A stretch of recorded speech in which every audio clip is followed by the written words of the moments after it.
Go. Right, thank you, Joanne, thank you.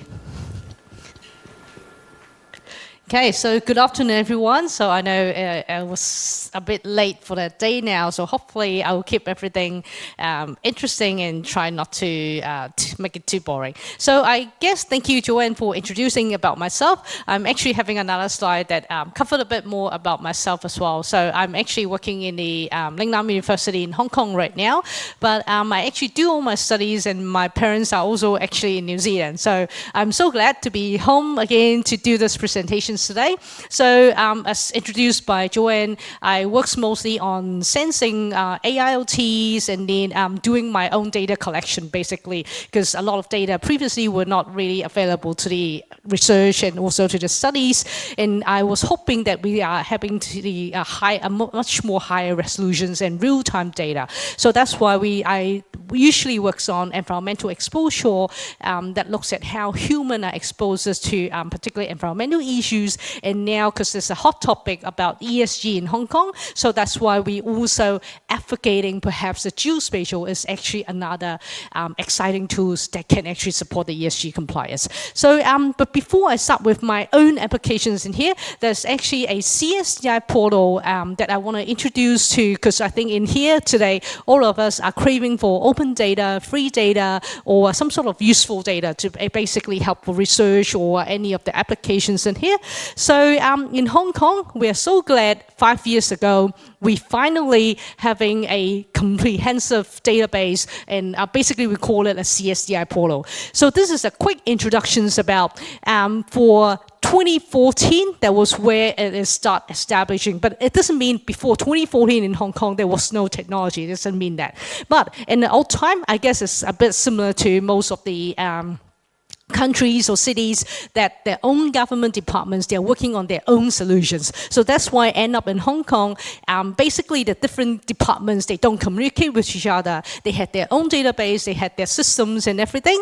So that was the issues that they found that might be a bottleneck at that time if Hong Kong wants to walk into a digital era or what we call the smart city development. So in 2014, they finally set up the bureau, and then also they highlighted at that time about the smart city blueprint highlighting. So in here, basically, where's my mouse? Yeah, right. So in here, they in 2020, they've actually narrowed down the agenda to be having the common spatial data infrastructure. Basically, it's a database portal and also the sharing of the government data to the public and also facilitating communication between different departments. So at that time, CS Portal is one of the agenda that they need to complete, and then the building information modeling and also the 3D digital. So at that time, they actually developed a steering committee where the CE actually chaired the meeting himself. So what she highlights at that time is all of the government departments,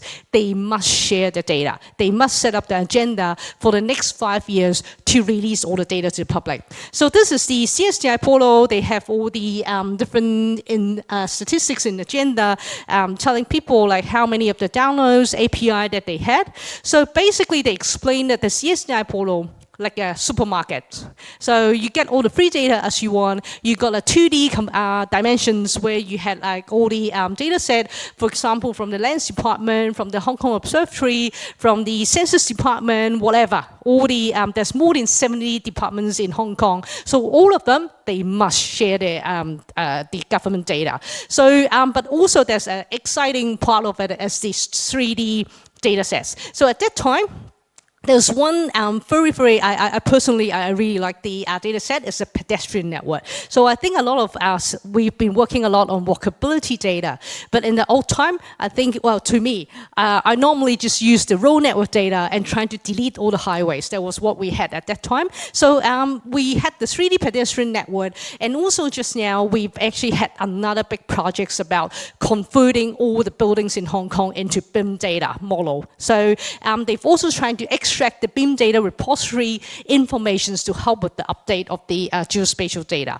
So at that time, they've also provided a lot of different tools to the general public, or for example, like dashboard, transversion tools, APIs, and all this to help with the connections, or to basically the useful of it. So in here, other than sharing of the data, there's one more important framework that they've developed in here is the standards. So basically in the old time, as I mentioned, all the government departments, they had their own database, they had their own data sets, like for example, the road network. I was previously, when I was doing my PhD, I worked on traffic-related air pollutions. So what I did is trying to get data from the environmental protection department on the air pollutants. I trying to get data set from the traffic department about, like, the center line of the road. And I also try to get data from the lands department about the buildings where people live. End up, the data from the transport department actually cross through the buildings in the lands department. So I think most of the people, they don't really realize in the 20 years later, all this data would be able to overlap in one dimension. So that's why they've also set up the standards. The official address data set, the official boundaries, official road line. So this is important one thing in the CSDI portal, not only the sharing of data, but also the standards in the output. So at that time, there's also another tools about APIs. So this is a very important thing that they trying to incorporate to most of the services to allow for the real-time applications. And then the another thing I would introduce in a minute is the Open3D Hong Kong. So these are the facilitating tools that we are moving on right now. For example, just now we mentioned about the pedestrian network. So this is a screenshot about like what is the network is basically about. For example, we had the dimensions of the footbridge, we had the dimensions of the subway, we had the elevation height, we had the directions, we had the pedestrian curve, what is the slope of it. So there's a lot more studies that we can actually evaluate. For example, whether it is convenient or feasible enough for wheelchair people to actually go through in that particular area. When we're doing a network analysis for walkability, there's much more high precisions in terms of calculating the back and forth. And plus, there's one more important thing about as the 3D indoor map and the visualization is not only a photorealistic data set, but they actually had the real dimensional measurements. So this is the screenshots that we had. Like, for example, the 3D indoor map. So in Hong Kong, basically, this is all free to the public. You guys can explore that and go into and download it if you want to. So if you click into any of the building, you will see the internal layout of the buildings itself. It has facilities like washroom, like escalators, and then all those. It actually facilitates different departments to plan, for example, escape route or any disaster-related management. And particularly, all of this data set were actually obtained from the BIM model. So this is also the MTR, which is like a subway in Auckland. So it is actually a privately owned company. So it was pretty successful at that time that they connected with the business as well, trying to encourage them to share data to the public. So this is another thing that they walk through, other only the sharing data between government departments, but also encouraging the private organizations to share your data to mutually benefiting the community. So the another thing that I was mentioning about is the Streetscapes 360. So it's like a Google Street View if you put it in that way. But what do they have is the dimensions. So basically you can highlight any of the dimensions in here. You can actually incorporate the screenshots or basically through APIs and then incorporate into AI to calculate, like, for example, all the dimensions like of the road width, and then perhaps whether there's greenery on both sides of the road or railway studies and all this. So this is the real dimensional measurement that they've incorporated into it other than just a photorealistic model in here. And then API, that was the most fantastic thing that able to support a lot of real-time GeoAI applications. So in the API studies, they basically, you can see on the left side, there's a lot of different APIs connected to like the visualization map itself, and then the MTL indoor maps, buildings, searching address and everything, and then they will all go through by coding basically to call it. So, but of course they had the limit in terms of calling the APIs in some of the, and you might have to request for a key in order to get the real-time access. But at least, I guess, that will be facilitating overall the data-driven process, incorporating all sort of different data in here. So in my studies, most likely I'm capturing a lot of CSDI portals through APIs, but at the same time, I also work on AIoT, trying to capture, for example, the road conditions, some of the environmental analytics, in order to generate real-time spatial analytics. So I'm going to share two of my studies that I'm working on right now, which is actually government funded, one related to the environmental health and one is related to the traffic. So most likely the two of the mechanisms that I'm working on is still connecting open data, including AIoT for dynamic data, and also including different GeoAI models. So this is the first studies that I had is about mosquito disease. So in New Zealand, I guess it is not a high risk, perhaps I actually know someone that is working on mosquito modeling as well, but at least in Hong Kong, you know, the chikungunya and disease, and also they now discovered mosquitoes in Ireland and all this. So that's why in the Southeast Asia, this is an important topic, particularly we're having an outbreak right now. So in my solutions in here, I actually think of at that time as for mosquito, there must be a characteristics that it won't fly far. It won't go really far away. Normally, the buffering period, the buffering size of it, it could be about 100 meters. If it's really windy, it might be goes up to like 200 or 300. But normally, 100 to 200 is what they are, the mobility pattern, if you put it that way. So that was what I thought, oh yeah, well, we all know in terms of literature or in terms of academic research, they are sensitive to temperature, sensitive to meteorological factors. We had that. So why don't we put it in a GeoAI GIS study, basically at the beginning, studying the spatial pattern. So this is the AIoT. On the left side, this is the basically a killer lamps. It still kill mosquito itself, but each of the killing, it goes to one logging on the cloud already, plus the local meteorological conditions of that. And then so they were installed in about 50 places in Hong Kong at that moment, and then trying to, so it was actually funded by the Innovation Technology Commissions. So basically the mechanism is, these are the AIoTs that collects the mosquito populations, the weather, like temperature, rainfall, humidity, and solar radiations and all this. It goes into the IoT storage for the manipulations, and then it goes into the GeoAI cloud analytics platforms. So what I want to do in here is not only knowing what happens right now, but also to forecast what happened in the next 3 days. Where will be the high-risk area, and also sharing it in a web app or open source platform, basically. So the mosquito risk index is the output of it. So it's trying to show like what happens in the current situation right now, and also with the predictive analytics capability, we're trying to calculate which of the area in the next 3 days will most likely be having an increasing trend, hopefully giving a more data-driven decisions to the property managers or to the cleaners or to the hygiene, basically to the monitoring of the control. So this is the dashboard. If you're interested, you can have a look of it. So we are hoping this is sharing to the public. It will help with the information sharing and then also the management of it.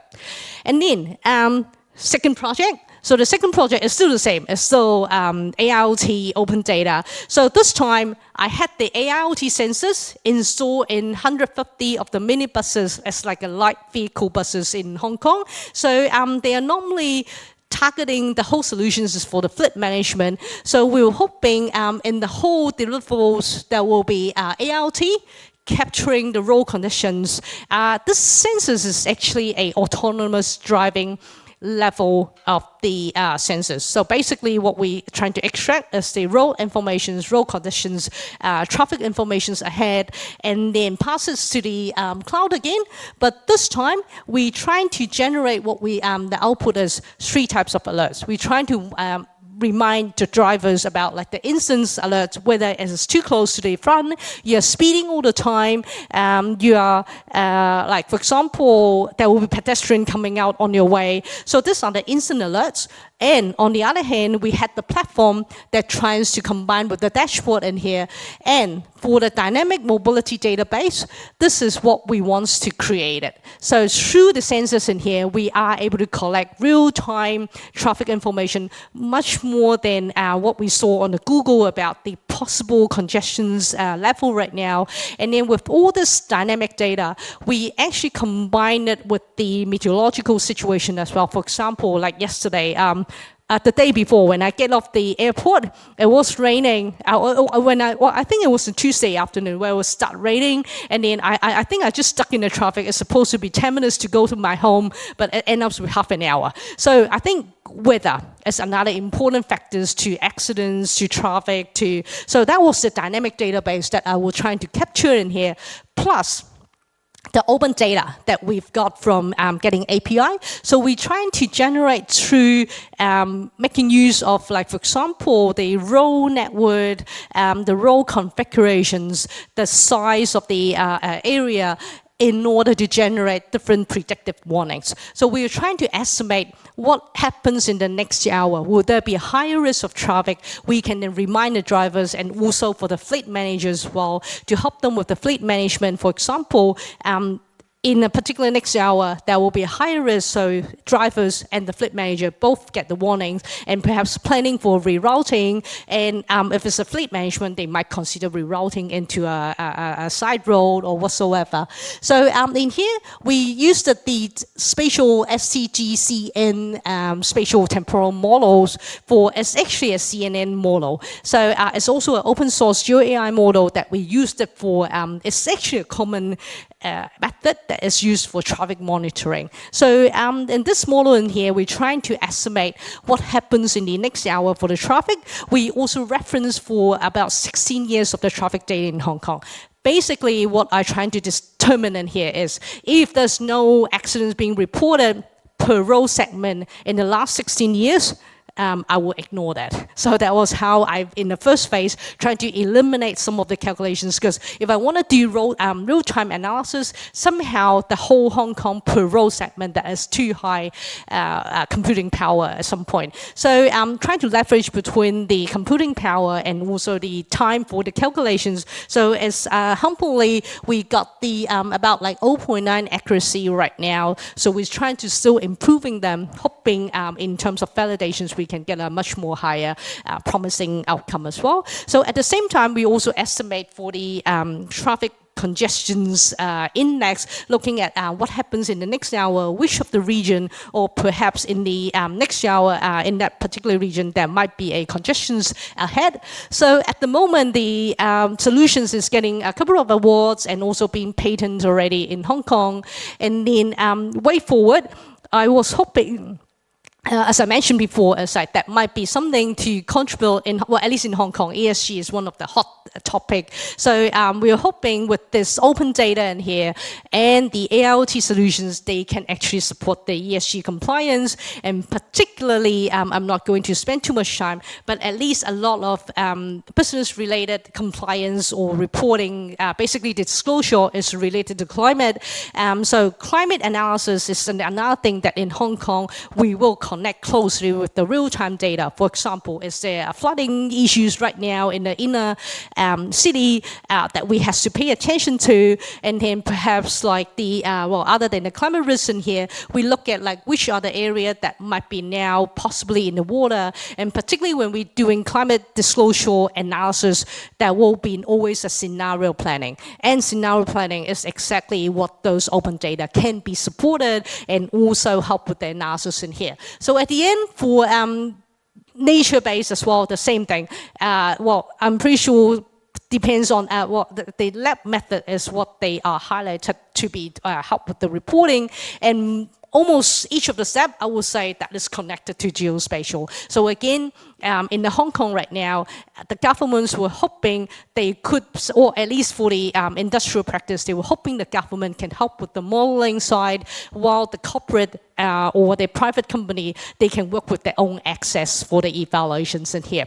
So I guess just to summarize for today, the geospatial data and the technology is definitely one of the important role, particularly in Hong Kong with the open data portal that is now in place. It will seriously help with a lot more forecasting, particularly forecasting, knowing what happened tomorrow to help with the urban planning. And also we can now integrate with a lot of different AI models to help with the calculations, and particularly we had a much more higher power.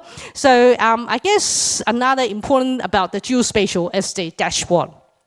So in the dashboard, we can easily share our results and outputs to the general public, and then also maybe depends on the decision making, like for example, what sort of data or output that they need for like ESG reporting. They might want to convert their output through carbon emissions, or in terms of the tons that they want to that fits with the disclosure.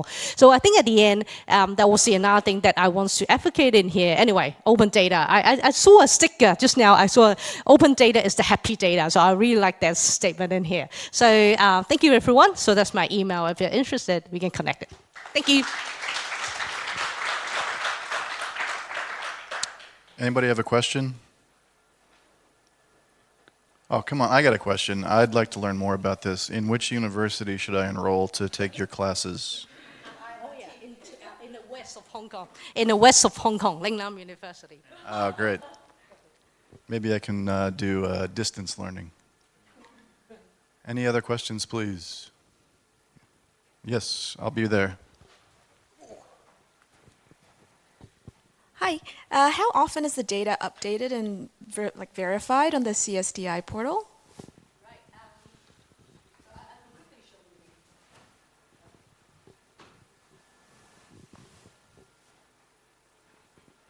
Right. So the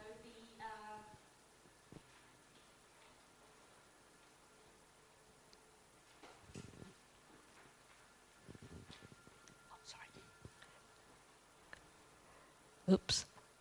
Okay, so each of the data, they've actually had the metadata themselves, so they normally being updated regularly from per hour or up to per month, depends on the resolutions of the data. So for example, like the temperature, well, somehow it takes time, right? So yeah, so for like temperature data and so forth, they could be up to an hour. And for the rainfall data, they could be up to 2 hours or something. So that is, and even some of the data internally, if you do a special request, they might be able to up to 10 minutes, but this depends on the server. But most of the like, you know, lands database, building database, they could be perhaps monthly.